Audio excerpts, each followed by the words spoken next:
আজি মই তোক আকৌ এবাৰ কৈছোঁ, ইমান কাণ ফলা শব্দ গান নলগা। মই কিমানবাৰ কওঁ যে কাষৰ কোঠাটোত মই পঢ়ি থাকোঁ, পঢ়ি থাকোঁতে মোৰ ডিষ্টাৰ্ব হয়। যি গান নিজৰ মতে শুন, এখন ডাঙৰ শুন, লাহেকৈ শুন, শুন মই গান শুনাত বাধা দিয়া কিন্তু ইমান গান ফলা শব্দ মোৰ ডিষ্টাৰ্ব হয়। আৰে মই গান শুনিছোঁ মোৰ কথা, তই ক'ব লাগিব মোৰ ৰুম মোৰ কথা, মই গান শুনো, মই নাচোঁ, মই গাওঁ, তই ক'ব লাগিব মোৰ কি অধিকাৰ নাই? গান শুনাৰ অধিকাৰ নাই? মইতো গান শুনাৰ অধিকাৰ নাই বুলি কওঁ, কিন্তু মোৰোতো অধিকাৰ আছে, মোৰ স্বাধীনতা আছে।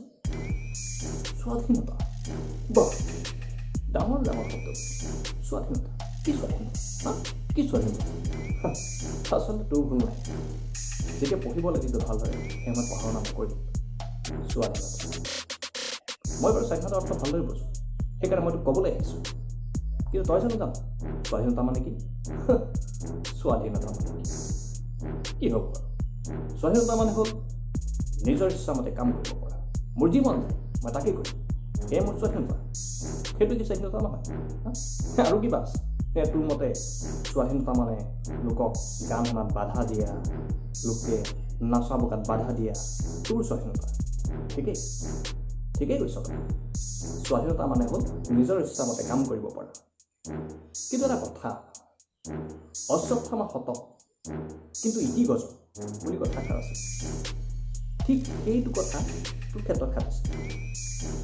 স্বাধীনতা মানে হ'ল নিজ ইচ্ছামতে কাম কৰিব পৰা হয়, কিন্তু আনৰ কোনো ক্ষতি নোহোৱাকৈ নিজৰ ইচ্ছামতে কাম কৰিব পৰাকহে স্বাধীনতা। এই যে তই গান লগাইছ, তই নিজৰ ইচ্ছামতে গান লগা, যি গান শুনা তোক মই কোনেও বাধা নিদিওঁ, যি মন যায় সেইটো গানকে লগা, তই ৱাশ্বিং পাউডাৰ লগা, তই 4 বটল ভোটকা লগা, যি লগাও তোক কোনেও বাধা নিদিয়ে, যি নাচ য'ত নাচ তোক কোনেও বাধা নিদিয়ে। কিন্তু তই কৰা কামকেইটা যদি আন কাৰোবাক ক্ষতি কৰিছে, সেয়া কিন্তু স্বাধীনতা নহয়। বুজি পালিনে? কথাটো তেনেকুৱা নেকি? মই আকৌ ভাবিছিলোঁ স্বাধীনতা মানে নিজৰ কাম কৰিব পৰা, নিজৰ মতে কাম কৰিব পৰা। ঠিক আছে দে, লোকৰ মোৰ স্বাধীনতা খৰ্ব কৰিব দে। ঠিক আছে দোষ, বেয়া নাপাবি, চৰি। তই অধিকাৰ কথা কৈছোঁ, অধিকাৰ মানে কি জানো? অধিকাৰ মানে কি আৰু হেৰি তোৰ অধিকাৰ মানে হ'ল আমি আমাৰ বিকাশৰ বাবে পাব পৰা কিছুমান সুবিধা, সেইবোৰকে আমি অধিকাৰ বুলি কওঁ। এতিয়া ভাৰতবৰ্ষ এখন গণতান্ত্ৰিক দেশ।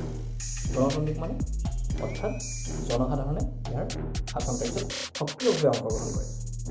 তইতো ভোট দিছ, যোৱাবাৰ তই ভোট দিবলৈ গৈছিল ঘৰলৈ। চা, এতিয়া জনসাধাৰণে যিহেতু গণতন্ত্ৰত মেইন, সেয়েহে চৰকাৰৰ কিছুমান দায়িত্ব আছে যাতে জনসাধাৰণে সা সুবিধাবিলাক ভালদৰে পায়, আৰু চৰকাৰে এইটো কথা মন কৰে যাতে জনসাধাৰণে তেওঁলোকৰ যিবিলাক পাবলগীয়া সুবিধা, সেই সুবিধাবিলাক তেওঁলোকে প্ৰকৃতাৰ্থত পায়। সেয়ে তেওঁলোকক কিছুমান অধিকাৰ দিছে। সেই অধিকাৰবোৰেই হ'ল মৌলিক অধিকাৰ। এতিয়া মৌলিক অধিকাৰ কেইটা তই নিশ্চয় জানো? মৌলিক অধিকাৰ 7টা পাইছোঁ, আমি কিতাপত পঢ়িছোঁ 7টা। তই কোনখন কিতাপ পঢ়িছিলোঁ? মৌলিক অধিকাৰ আমি 6টা বুলি পাইছোঁ, তই 7টা পাইছোঁ। কেলৈ মই কিতাপত পাইছোঁ এই তোৰ মৌলিক অধিকাৰ হ'ল এই সমতাৰ অধিকাৰ, স্বাধীনতাৰ অধিকাৰ, তাৰপিছত শিক্ষা আৰু সাংস্কৃতিক অধিকাৰ, ধৰ্মীয় অধিকাৰ, শোষণৰ বিৰুদ্ধে অধিকাৰ, তাৰপিছত সাংবিধানিক প্ৰতিকাৰৰ অধিকাৰ, আৰু এটা সম্পত্তিৰ অধিকাৰ। সম্পত্তিৰ অধিকাৰ 7টা হ'ল নাই? 7টা। আৰু সম্পত্তিৰ অধিকাৰটো কেতিয়াবাই মৌলিক অধিকাৰৰ পৰা আঁতৰাই দিলে। তই কোনখন কিতাপ পঢ়ি আছিলি? সম্পত্তিৰ অধিকাৰ এতিয়ালৈকে নাই, এতিয়া মৌলিক অধিকাৰ হ'ল 6টা। এতিয়া সমতাৰ অধিকাৰ মানেতো বুজি পাৱেই যে জাতি ধৰ্ম বৰ্ণ নিৰ্বিশেষে সকলোৰে সমান অধিকাৰ আছে, সকলো ক্ষেত্ৰতে সকলোৰে সমান অধিকাৰ, এয়াই হ'ল সমতাৰ অধিকাৰ। স্বাধীনতাৰ অধিকাৰটো কি? যে আমি নিজৰ ইচ্ছামতে আমি বিভিন্ন বিষয়ত আমাৰ মতামত প্ৰকাশ কৰিব পাৰোঁ, চৰকাৰৰ যদি আমি কিবা এটা চৰকাৰৰ পৰা কিবা এটা বস্তু আমি বিচাৰিছোঁ, সেই বস্তুটো সমাধানৰ বাবে আমি চৰকাৰৰ পৰা দাবী কৰিব পাৰোঁ, চৰকাৰক দাবী কৰিব পাৰোঁ, আমি আন্দোলন কৰিব পাৰোঁ। এতিয়া ধৰ কিছুমান বিষয় এনেকুৱা ধৰণৰ বিষয় হ'ল, এতিয়া ধৰ দিহিং পাটকাই তেতিয়া লৈ বিশেষ চৰ্চাত আছে। এতিয়া দিহিং পাটকাই সম্পৰ্কত দিহিং পাটকাই যিহেতু কল মাইনিঙৰ কাৰণে চৰকাৰে পাৰ্মিশ্যন দি দিছে, এই সন্দৰ্ভত তোৰ মতামত কি তই প্ৰকাশ কৰিব পাৰ, তেওঁলোকৰ স্বাধীনতাৰ অধিকাৰ। ঠিক সেইদৰে আৰু আমাৰ অধিকাৰ কিছুমান আছে, শোষণৰ বিৰুদ্ধে অধিকাৰ। সেইটো তই কিবা জান শোষণৰ বিৰুদ্ধে অধিকাৰটো কি? এই ধৰ আমাৰ হোটেলবিলাকত কিছুমান এই সৰু সৰু ল'ৰা ছোৱালী কাম কৰি থাকে, তাহাঁতকতো মালিকবিলাকে যিটো কম দামতে পাই পিনে তাক খটুৱাই আছে, এইবিলাকতো শোষণ কৰি আছে। এইবোৰেই শোষণ নহয় জানো? এবাৰ বা য'ত ত'তেই পিটকাবিলাকক যে কামত লগাই থাকে, সেইবিলাকেতো চাগে শোষণ। ঠিক সেইবিলাকে হৈছে শোষণ। সেই শোষণৰ বিৰুদ্ধে আমাৰ মান বঁটাৰ সকলো অধিকাৰ আছে, সেয়াই হ'ল শোষণৰ অধিকাৰ। তাৰোপৰি আৰু এটা কথা, আমাৰ ভাৰতবৰ্ষত বিভিন্ন ধৰ্মৰ মানুহ আছে, হিন্দু, মুছলিম, খ্ৰীষ্টান, জৈন, বুদ্ধিষ্ট, বিভিন্ন ধৰ্মৰ মানুহ আছে। সকলোৱে নিজ ইচ্ছামতে ধৰ্ম গ্ৰহণ কৰিব পাৰে, সেয়াই হ'ল আমাৰ ধৰ্মীয় অধিকাৰ। তাৰোপৰি আৰু এটা অধিকাৰ আছে আমাৰ শিক্ষা আৰু সাংস্কৃতিক অধিকাৰ, অৰ্থাৎ জাতি, ধৰ্ম, বৰ্ণ নিৰ্বিশেষে সকলো ধৰণৰ লোকে শিক্ষানুষ্ঠান স্থাপন কৰিব পাৰে, সকলো ধৰণৰ ল'ৰা ছোৱালীয়ে স্কুলত পঢ়িব পাৰে। তাৰোপৰি আমাৰ সকলোৰে বিভিন্ন জাতি প্ৰজাতি আছে, সকলোৰে সংস্কৃতিবিলাক বেলেগ বেলেগ, সেয়ে আমি সকলোৱে নিজৰ সংস্কৃতি ৰক্ষা কৰাৰ আমাৰ এক অধিকাৰ আছে। আৰু কি অধিকাৰ থাকি গ'ল? আৰু এটা থাকি গ'ল সাংবিধানিক প্ৰতিকাৰৰ অধিকাৰ। এইটো আচলতে এনেকুৱা ধৰণৰ, এই গোটেইকেইটা অধিকাৰ যিকেইটা আমাক সংবিধানে অধিকাৰ দিছে, ওপৰ 5টা অধিকাৰ যিকেইটা আমি কৈ গ'লোঁ, সমতাৰ অধিকাৰেই হওক, স্বাধীনতাৰ অধিকাৰ হওক, শোষণৰ বিৰুদ্ধে অধিকাৰেই হওক, শিক্ষা সাংস্কৃতিক অধিকাৰেই হওক, ধৰ্মীয় অধিকাৰেই হওক, এই অধিকাৰকেইটা যাতে ভংগ কোনেও কৰিব নোৱাৰে, আমি যাতে এই অধিকাৰকেইটা ভোগ কৰিব পাৰোঁ, সেয়েহে এই আটাইকেইটা অধিকাৰক আমি সাব্যস্ত কৰাটো নিশ্চিত কৰে এই শেষৰ অধিকাৰটোৱে। এইটো আটাইতকৈ গুৰুত্বপূৰ্ণ অধিকাৰ, সাংবিধানিক প্ৰতিকাৰৰ অধিকাৰ। এই অধিকাৰত আমি কি কৰিব পাৰোঁ? এই ওপৰৰ অধিকাৰকেইটা যদি আমাৰ ভংগ কৰে কোনোবাই, আমি যদি লাভ কৰাত আমাক কোনোবাই বাধা দিয়ে, তেতিয়াহ'লে আমি উচ্চতম ন্যায়ালয়ত এই তেওঁৰ বিৰুদ্ধে যিজনে আমাক ভংগ কৰিছে তেওঁলোকৰ বিৰুদ্ধে আমি গোচৰ কৰিব পাৰোঁ। এয়ে হ'ল সাংবিধানিক প্ৰতিকাৰৰ অধিকাৰ। এতিয়া নিশ্চয়তো কনচেপ্টটো ক্লিয়াৰ হৈ গ'ল যে স্বাধীনতা কি, অধিকাৰ কি।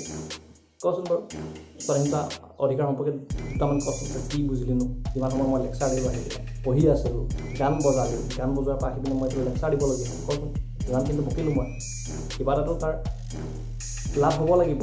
কচোন তই কি বুজিলোঁ? ক'ত বুজিলোঁ মই? হেৰি স্বাধীনতা বুজিলোঁ যে অকল নিজেই শুনিলেই নহয়, গান চান এইবোৰ নিজেই ডাঙৰ ডাঙৰ মাতেৰে গান চান লগালেই নহয়, যে বাকী ওচৰৰ পাজৰৰ মানুহবোৰৰ কথাও ভাবিব লাগিব। মই ৰাস্তাত বাইকখন চলাই গ'লেই নহয়, ৰাস্তাত মই যাওঁতে এইটো কথাও চাব লাগিব যাতে মই বাইকখন চলাওঁতে যাতে কাৰো অসুবিধা হোৱা নাই, বা কিবা এটা কাম কৰোঁতে বাকীসকলৰ অসুবিধা হোৱা নাই, তেতিয়াহ'লে নিশ্চয় এইটো মোৰ স্বাধীনতা ভোগ কৰা হ'ব। তাৰোপৰি অধিকাৰবিলাকতো বুজি পাইছোঁ মই যে আমাৰ সংবিধানে আমাক কিছুমান সুবিধা দিছে, যাতে আমি নিজৰ যিবিলাক আমাৰ প্ৰতিভা, যিবিলাক আমাৰ সুপ্ত গুণ, বা সেইবিলাক আমি নিজকে মুঠতে নাগৰিক এজনে যাতে বিকাশ লাভ কৰিব পাৰে, তাৰ কাৰণে যিবিলাক সা সুবিধা দিছে সেয়াই হৈছে অধিকাৰ। আৰু মৌলিকাধিকাৰ 7টা নহয়, মৌলিক অধিকাৰ হ'ল 6টা। হৈছে বা বঢ়িয়া, ঠিক আছে। তেতিয়াহ'লে যাওঁ, তই গান শুন, যাতে তই শুনাটোৱে যাতে আকৌ মোক সেই পঢ়া ডিষ্টাৰ্ব কৰিম, আকৌ যাতে মই আহিবলগীয়া নহয়, আকৌ এটা লেকচাৰ দিবলগীয়া নহয়, ঠিক আছে। বাই। ছাত্ৰ ছাত্ৰীসকল, আজি আমি নাটকীয় ধৰণে স্বাধীনতা আৰু মৌলিক অধিকাৰৰ বিষয়ে আলোচনা কৰিলোঁ। আলোচনাৰ অন্তত তোমালোকক এটা গৃহকৰ্ম দিওঁ। গৃহকৰ্মটো হ'ল মৌলিক অধিকাৰসমূহ গণতান্ত্ৰিক দেশ এখনৰ নাগৰিকৰ বাবে কিয় প্ৰয়োজনীয়। এই গৃহকৰ্মটো তোমালোক আটাই কৰিবা বুলি মই আশা কৰিছোঁ, আৰু আজিৰ এই ভিডিঅ'টো ইমানতে সমাপ্ত কৰিছোঁ। ধন্যবাদ।